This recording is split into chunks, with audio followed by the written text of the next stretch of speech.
السلام علیکم ورحمۃ اللہ وبرکاتہ۔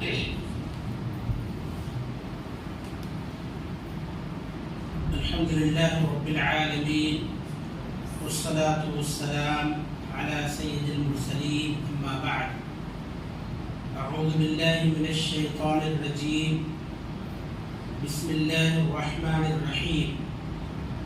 ان ابراہیم کان امۃ قانتا للہ حنیفا ولم یک من المشرکین شاکرا لانعمہ اجتباہ وہداہ الی صراط مستقیم وآتیناہ فی الدنیا حسنہ وانہ فی الآخرۃ لمن الصالحین۔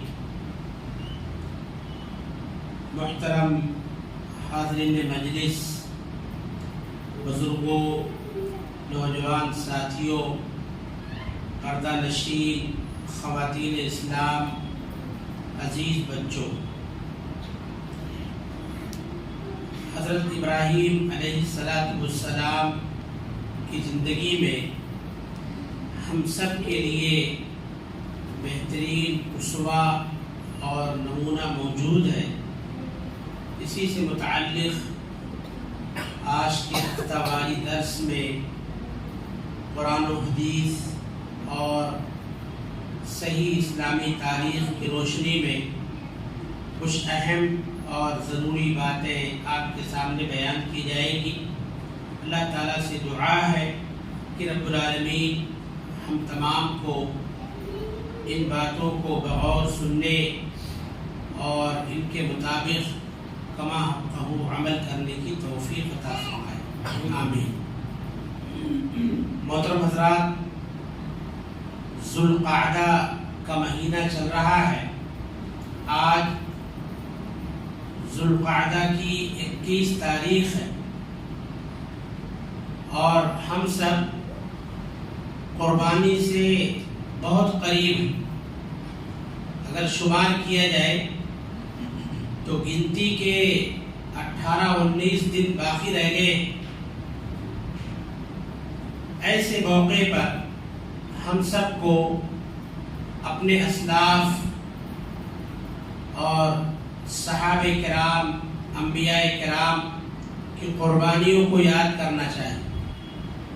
جب قربانیوں کی بات آتی ہے تو سر فہرست سیدنا ابراہیم علیہ السلام کا نام سب سے اوپر آتا ہے، اور حضرت ابراہیم علیہ السلام کا امت محمدیہ صلی اللہ علیہ وسلم سے بڑا گہرا تعلق ہے، اور امت محمدیہ صلی اللہ علیہ وسلم کا بھی ابراہیم علیہ السلام سے بڑا گہرا تعلق ہے۔ دیکھیں، ہم اور آپ غور کریں، قرآن مجید نے ابراہیم علیہ السلام کو ہم سب کا روحانی باپ قرار دیا ہے، اور ہم سب ابراہیم علیہ السلام کی روحانی اولاد ہیں۔ اللہ نے سورہ حج میں بیان فرمایا، ملت ابیکم ابراہیم، تم اپنے باپ ابراہیم علیہ السلام کی ملت اور ان کے طور طریقے کی پیروی کرو۔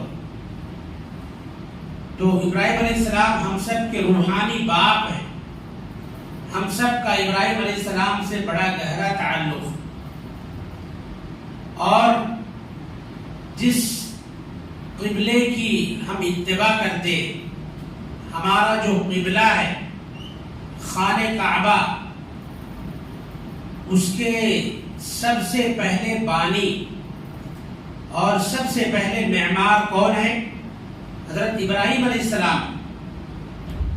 اسی طرح سے حضرت ابراہیم علیہ السلام امت محمدیہ صلی اللہ علیہ وسلم سے بڑی چاہت رکھتے تھے۔ ترمذی شریف کی صحیح حدیث ہے، نبی کریم صلی اللہ علیہ وسلم جب معراج پر تشریف لے گئے، 7ویں آسمان پر ایک گھر ہے بیت معمور، اس گھر کی دیوار کا ٹیک لگا کر ابراہیم علیہ السلام بیٹھے ہوئے تھے۔ نبی کریم صلی اللہ علیہ وسلم کی ملاقات جب ابراہیم علیہ السلام سے ہوئی تو ابراہیم علیہ السلام نے نبی کریم صلی اللہ علیہ وسلم سے گزارش کیا، کہا یا محمد اقری منی امتک السلام، اے محمد صلی اللہ علیہ وسلم آپ میری جانب سے اپنی امت یعنی امت محمدیہ صلی اللہ علیہ وسلم کو سلام سنائیں۔ ہم کو سلام کون بھیج رہے ہیں؟ ابراہیم علیہ السلام کس کے ذریعے سے بھیج رہے ہیں؟ ہمارے نبی محمد صلی اللہ علیہ وسلم کے ذریعے سے سلام بھیج رہے ہیں۔ کیا کہہ رہے ہیں کہ اے محمد صلی اللہ علیہ وسلم میری جانب سے اپنی امت کو سلام بھیجیے اور ان کو بتلائیے، اپنی امت کو بتلائیے ان الجنت طیبۃ التربہ، کہ بے شک جنت اس کی مٹی بڑی پاکیزہ، عذبۃ الماء جنت کا پانی بڑا شیریں ہے، بڑا میٹھا ہے، وَأَنَّهَا قِيعَانٌ، مگر بات یہ ہے کہ جنت کیا ہے؟ بالکل چٹیل میدان۔ جنت کی مٹی بڑی پاکیزہ ہے، جنت کا پانی بڑا میٹھا ہے، مگر جنت کی سرزمین بالکل چٹیل میدان۔ پھر ابراہیم علیہ السلام نے یہ بھی فرمایا، کہا غراسها سبحان اللہ والحمد للہ ولا الہ الا اللہ واللہ اکبر، اپنی امت کو بتلائیے کہ جنت میں ان کلمات کے ذریعے شجر کاری کی جا سکتی ہے، ان کلمات کے ذریعے جنت میں پودے اور درخت لگائے جا سکتے ہیں۔ اپنی امت سے کہیے ان کلمات کی پابندی کرے، سبحان اللہ، الحمدللہ، لا الہ الا اللہ، اللہ اکبر بار بار پڑھتے رہیں، اس سے جنت میں ان کے نام کا درخت لگا دیا جائے۔ تو یہاں یہ بات ثابت ہو رہی ہے کہ حضرت ابراہیم علیہ السلام کا امت محمدیہ صلی اللہ علیہ وسلم سے بڑا گہرا تعلق تھا۔ وہ معراج کے موقع پر نبی کریم صلی اللہ علیہ وسلم کے ذریعے سے آپ کی امت کو، امت محمدیہ کو سلام بھیج رہے ہیں۔ میرے بھائیوں، معزز ماں اور بہنوں، جب ہم قرآن پڑھتے تو قرآن مجید میں حضرت ابراہیم علیہ السلام کے بے شمار فضائل بیان کیے گئے۔ قرآن مجید میں ابراہیم علیہ السلام کے نام سے ایک سورہ، سورہ ابراہیم، سورہ نمبر 14 جو 13ویں پارے میں موجود ہے۔ اس کے علاوہ قرآن مجید میں تقریباً 69 مرتبہ 69 مرتبہ حضرت ابراہیم علیہ السلام کا ذکر خیر آیا۔ اللہ تعالیٰ نے ابراہیم علیہ السلام کا تذکرہ کرتے ہوئے فرمایا سورہ نحل کے اندر، ان ابراہیم کان امۃ قانتا للہ۔ ان آیتوں میں ہم اور آپ غور کریں، اللہ نے فرمایا یقیناً ابراہیم علیہ السلام اکیلے ایک امت تھے۔ امت جانتے کس کو کہتے ہیں؟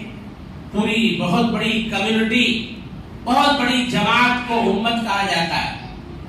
اللہ تعالیٰ نے ابراہیم علیہ السلام کی اکیلی شخصیت کو ایک امت کے برابر قرار دیا، اور بعض مفسرین نے امت کا ترجمہ امام سے کیا ہے۔ امام کے معنی پیشوا، گائیڈ۔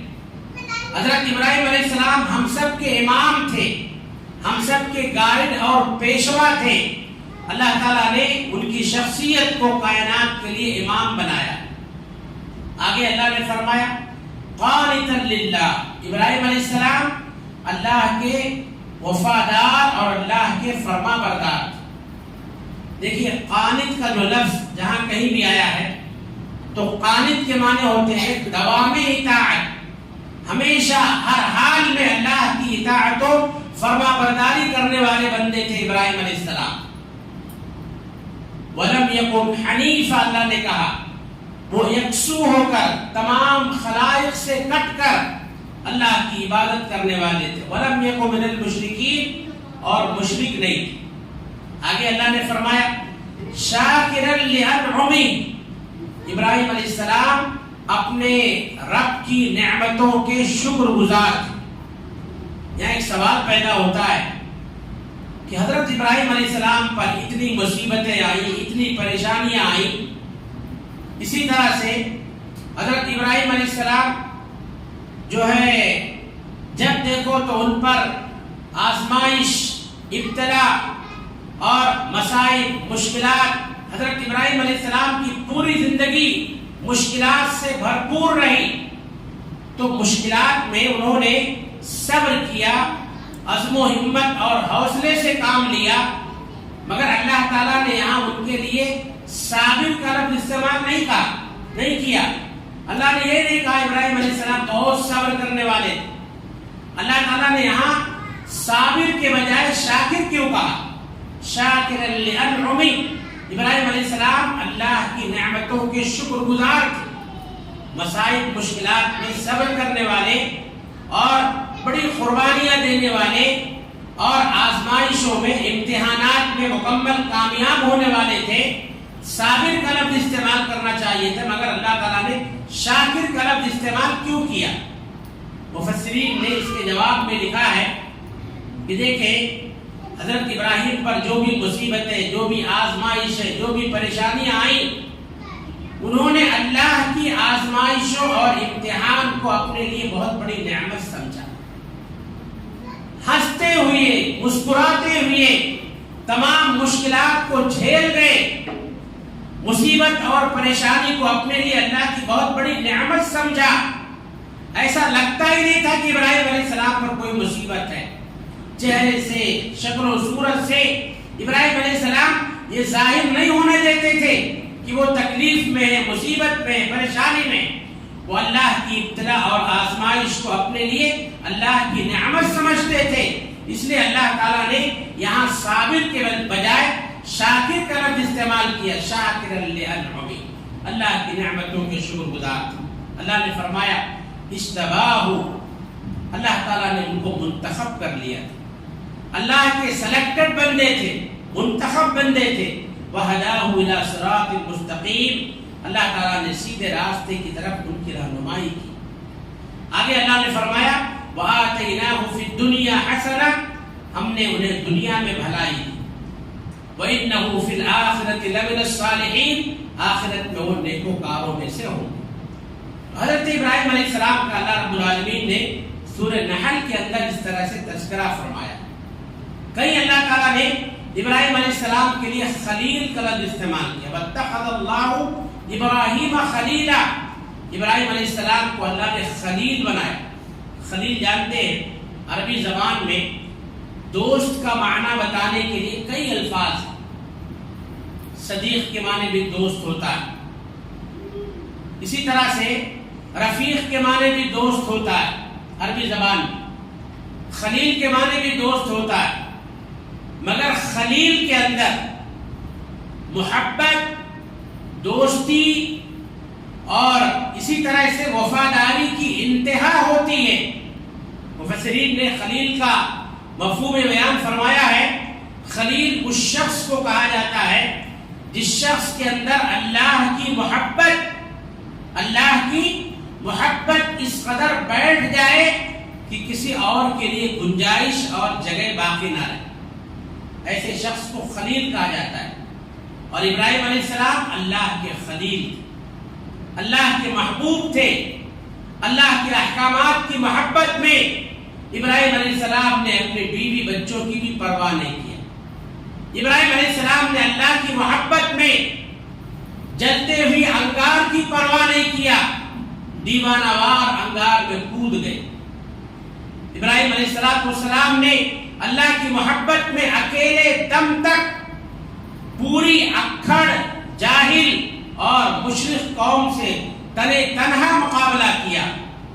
اس وقت جب ان کو آگ میں ڈالا جا رہا تھا، اکیلے موحد تھے، اکیلے توحید پرست تھے، اکیلے دم پر انہوں نے پوری قوم کا ڈٹ کر مقابلہ کیا۔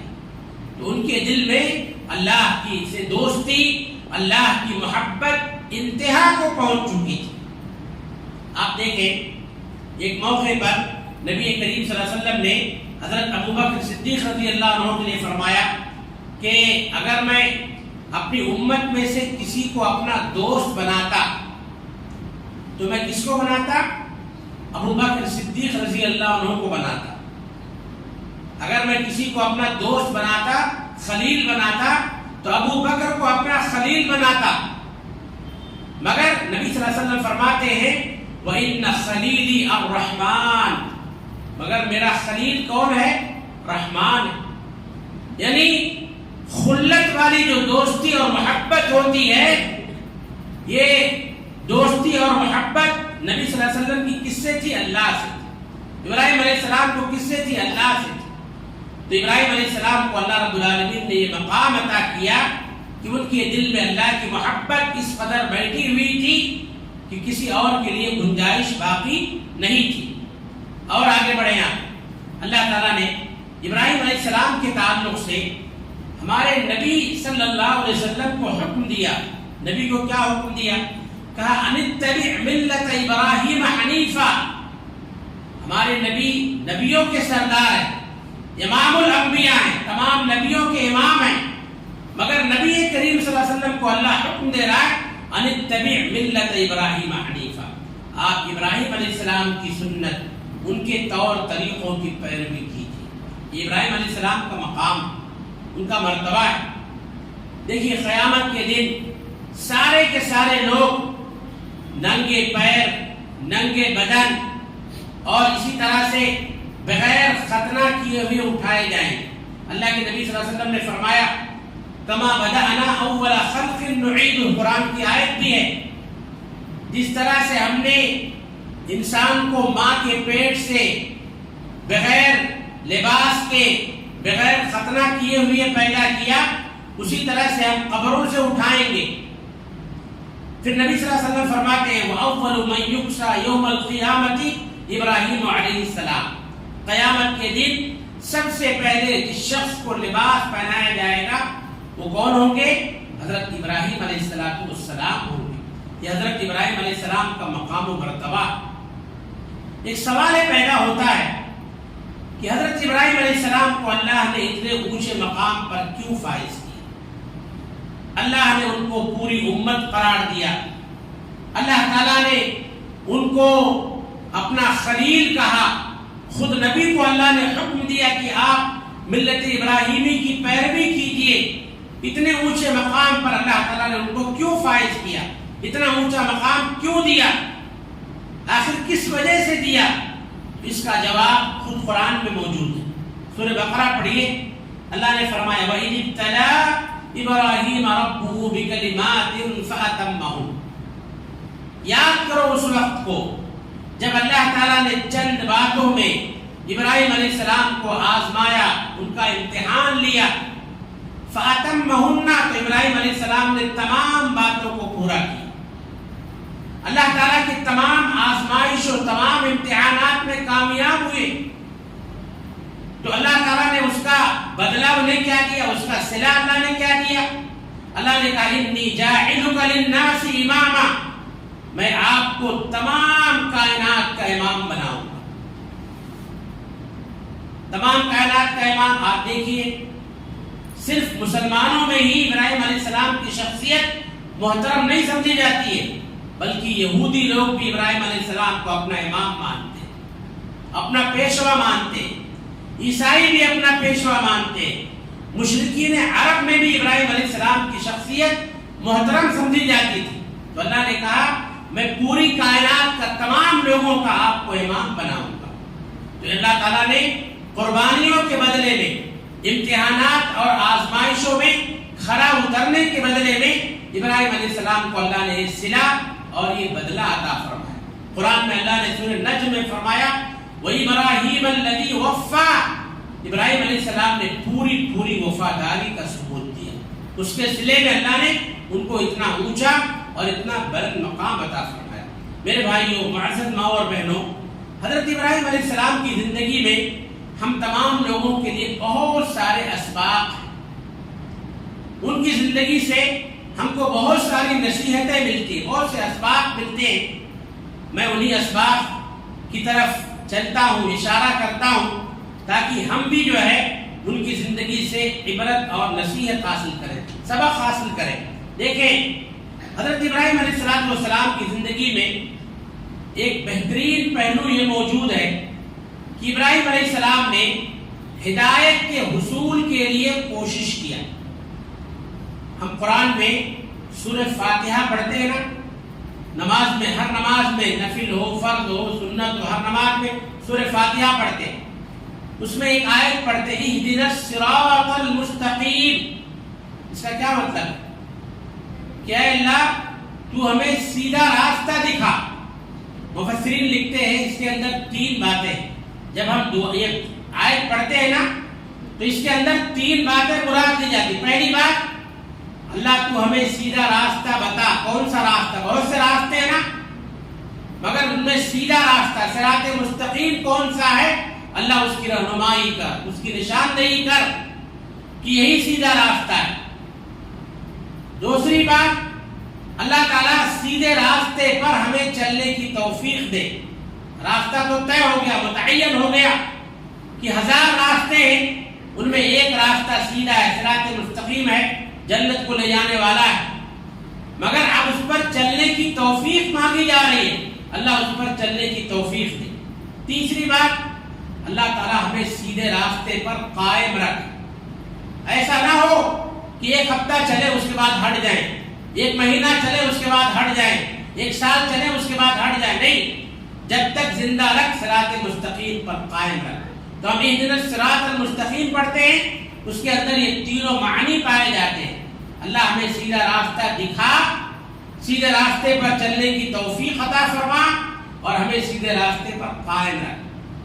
تو حضرت ابراہیم علیہ السلام جب انہوں نے ہوش سنبھالی، کچھ سمجھدار ہوئے، ان کے اندر عقل و شعور آئی، تو ابراہیم علیہ السلام نے اللہ رب العالمین سے ہدایت کے لیے، ہدایت کے حصول کے لیے بہت کوشش کیا.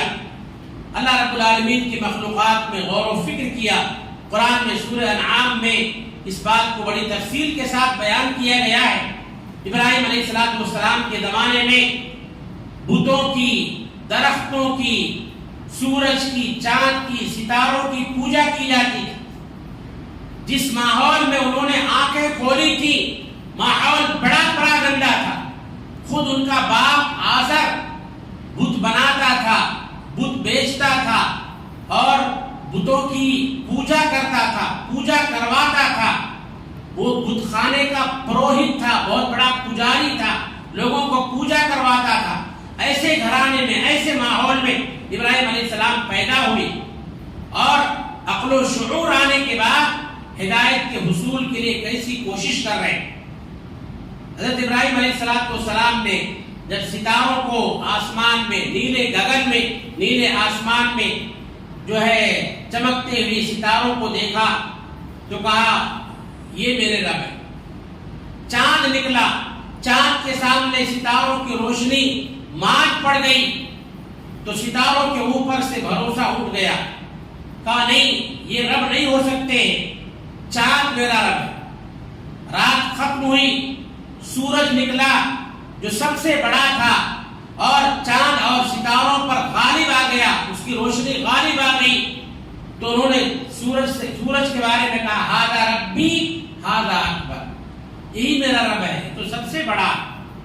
مگر جب رات آئی تو سورج بھی ڈوب گیا. تو ابراہیم علیہ السلام سمجھ گئے کہ نہ ستارے میرے رب ہو سکتے ہیں، نہ چاند رب ہو سکتا ہے، نہ سورج رب ہو سکتا ہے. کیوں؟ کیونکہ یہ ایک حالت پر باقی اور قائم نہیں رہ سکتے. ان کا اپنا خود کوئی سسٹم نہیں ہے، بلکہ کوئی ایسی ذات ہے جو اس سسٹم کو کنٹرول کر رہی ہے، ان کو روزانہ وقت پر نکال رہی ہے، وقت پر ڈبا رہی ہے، ایک سسٹمیٹک انداز سے چلا رہی ہے. ابراہیم علیہ السلام نے ہدایت کے حصول کے لیے بڑی کوشش کیا، اور بالآخر ان کی سمجھ میں بات آئی کہ یہ کام کسی انسان کے بس کا نہیں ہے. کوئی عقل مند سے عقل مند انسان، دولت مند سے دولت مند انسان نہ ستاروں پر حکومت کر سکتا ہے، نہ چاند پر، نہ سورج پر حکومت کر سکتا ہے. ان کی سمجھ میں بات آئی کہ اس کے پیچھے جو ہستی کام کر رہی ہے وہ ہستی اللہ رب العالمین کی ہستی. تو ان کی زندگی سے ہم کو یہ سبق ملتا ہے کہ ہدایت کے حصول کے لیے کوشش بھی کرنا چاہیے. بعض لوگ ان سے کہو بھائی نماز کو کیوں نہیں آتے، نماز کیوں نہیں پڑھتے، فلاں کام کیوں نہیں کرتے، لوگ کہتے دعا کرو ہمارے. خالی دعا کرنے سے نہیں ہوتا نا، اپنے طور پر کوشش کرنا ہے نا. میں نے کیا کہا، اہدنا الصراط المستقیم. پھر اسی آیت کو یاد کیجئے، اس میں 3 دعائیں مانگی جا رہی ہیں. اللہ سیدھا راستہ دکھا، چلنے کی توفیق دے، قائم رہنے کی توفیق دے. لوگ دعاؤں کی گزارش تو کرتے ہیں مگر اپنے طور پر کوشش نہیں کرتے. تو ہدایت کے حصول کے لیے اپنے طور پر بھی کوشش کرنا چاہیے. نیکیوں پر گامزن رہنے کے لیے، نیکیاں انجام دینے کے لیے اپنے طور پر کوشش کرنا چاہیے. حضرت ابراہیم علیہ السلام کی زندگی سے ہم کو یہ بہترین سبق ملتا ہے. اسی طرح سے حضرت ابراہیم علیہ السلام کی زندگی سے ایک اہم سبق یہ بھی ملتا ہے کہ اگر ہم پر کوئی مصیبت آئے، کوئی پریشانی آئے، کوئی تکلیف آئے، دین کے راستے میں ہم کو ستایا جائے، تنگ کیا جائے، ہماری مخالفت کی جائے، تو ہمیں استقلال اور استقامت سے کام لینا چاہیے. دین پر جمے رہنا چاہیے. لاکھ مخالفتیں ہوں مگر ان سب کی پرواہ نہیں کرنا چاہیے. اللہ رب العالمین کی ذات پر توکل اور یقین رکھنا چاہیے. مشکل سے مشکل ترین حالات میں اللہ رب العالمین ہی کو اپنے لیے سہارا سمجھنا چاہیے. اللہ سے دعا کرنا چاہیے. اللہ رب العالمین غیب سے مدد فرماتا ہے. آپ دیکھیں ابراہیم علیہ السلام نے بت خانے میں جا کر بتوں کو توڑ دیا. بعد میں قوم والوں نے پلان بنایا ابراہیم علیہ السلام کو آگ میں ڈال کر جلا دیا جائے. امام ابن کثیر رحمۃ اللہ علیہ لکھتے ہیں کہ دنیا میں کسی ایک انسان کو جلانے کے لیے اتنی زیادہ آگ پہلی مرتبہ تیار کی. عورتیں باقاعدہ منت مانتی تھی، اگر ہمارا بچہ ٹھیک ہو گیا تو ابراہیم کو جلانے کے لیے آگ کو جلانے کے لیے لکڑی دوں گی. بہت بڑا الاؤ تیار کیا گیا، اس میں آگ جلائی گئی. ابراہیم علیہ السلام کی عمر اس وقت 16 سال تھی. کتنے سال کے تھے؟ 16 سال کے تھے ابراہیم علیہ السلام. آگ میں ان کو ڈال دیا گیا. ابراہیم علیہ السلام نے کس کو پکارا؟ اللہ کو. حسبنا اللہ ونعم الوکیل. اے اللہ تو ہمارے لیے کافی ہے، تو بہترین مددگار. اللہ رب العالمین نے آگ کو حکم دیا، یا نار کونی بردا وسلاما علی ابراہیم. اے آگ تو میرے ابراہیم پر ٹھنڈی اور سلامتی والی ہو جا. اتنی ٹھنڈی بھی نہ ہو کہ ابراہیم کو سردی لگنے لگے، نارمل ہو جا. مفسرین لکھتے ہیں کہ سامنے سے آگ جلتی ہوئی دکھائی دے رہی تھی مگر اللہ نے آگ سے جلانے کا پاور چھین لیا. جلانے کی صلاحیت اللہ نے چھین لیا تھا. نار نمرود میں ڈالے گئے جس وقت خلیل پھول بن بن کے شراروں نے قدم چوم لیا. آگ کے جو شرارے تھے، آگ کے جو شعلے تھے، اللہ تعالیٰ نے ان شعلوں کو پھولوں کے مانند، پھولوں کے جیسا بنا دیا. شاعر نے کہا نار نمرود میں، نمرود کی آگ میں جس وقت خلیل اللہ ابراہیم علیہ السلام ڈالے گئے تو ان شعلوں نے، آگ کی چنگاریوں نے، آگ کے شراروں نے پھول بن کر ابراہیم علیہ السلام کا استقبال کیا، ان کی قدم بوسی کیا. اللہ تعالیٰ نے آگ میں ان کے لیے اس طرح سے انتظام کیا. ابراہیم علیہ السلام جب اس سے باہر لائے گئے تو جس رسی میں باندھ کر ابراہیم علیہ السلام کو ڈالا گیا تھا صرف وہ رسیاں جلی تھی. ان کے کپڑے تک پر نشان نہیں آیا تھا. جسم کا جلنا تو دور کی بات، کپڑے تک پر نشان نہیں آیا تھا. صرف اتنا فرق آیا تھا، ابراہیم علیہ السلام کے پاس فوری جبریل علیہ السلام آئے. ان کے ہاتھ میں ایک سفید کپڑا تھا. ابراہیم علیہ السلام کے چہرے پر کچھ پسینے تھے. جبریل امین ان کے چہرے سے پسینہ پوچھ رہے تھے. صرف اتنا فرق آیا تھا اور ابراہیم علیہ السلام کو کچھ بھی نقصان نہیں ہوا. تو اس سے ہم سب کو کیا سبق ملتا ہے؟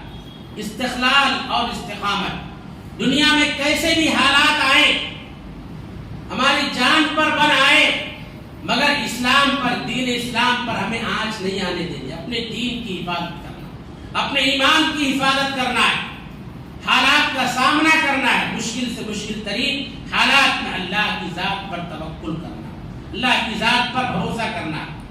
دیکھیے جو کلمہ ہے حسبنا اللہ و نعم الوکیل، یہ بڑا بہترین کلمہ ہے. آپ پر کوئی مصیبت آئے، پریشانی آئے، تکلیف میں ہیں، اس وقت آپ اس کلمے کا ورد کیجیے.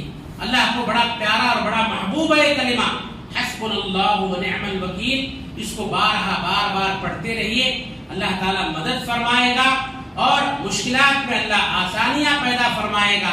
غیب سے اللہ رب العالمین کی مدد آئے گی.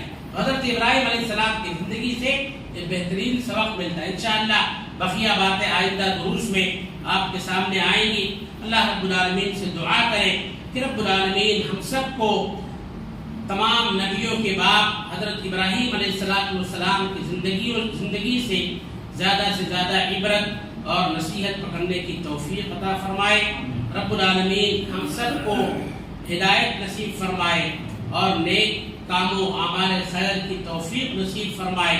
رب العالمین تو نے جو نیک راستہ ہمیں دکھایا ہے، نیکی پر اللہ تعالی ہم سب کو قائم و دائم رہنے کی توفیق عطا فرمائے. اور رب العالمین دین کے راستے میں جو مصیبتیں، جو تکلیفیں، جو پریشانیاں آتی ہیں، اللہ تیری رضا کے لیے ہمیں ان سب کو برداشت کرنے کی توفیق عطا فرمائے. رب العالمین ہم سب کو اپنے اپنے طور پر دین کے لیے قربانیاں دینے کی توفیق عطا فرمائے.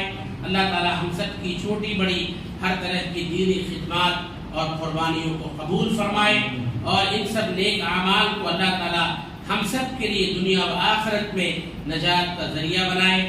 آمین ثم آمین. وآخر دعوانا الحمدللہ رب العالمین. السلام علیکم ورحمۃ اللہ وبرکاتہ.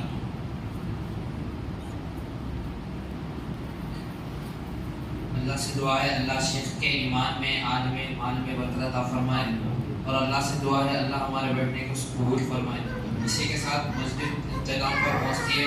سبحانک اللہم و بحمدک اشہد ان لا الہ الا انت استغفرک.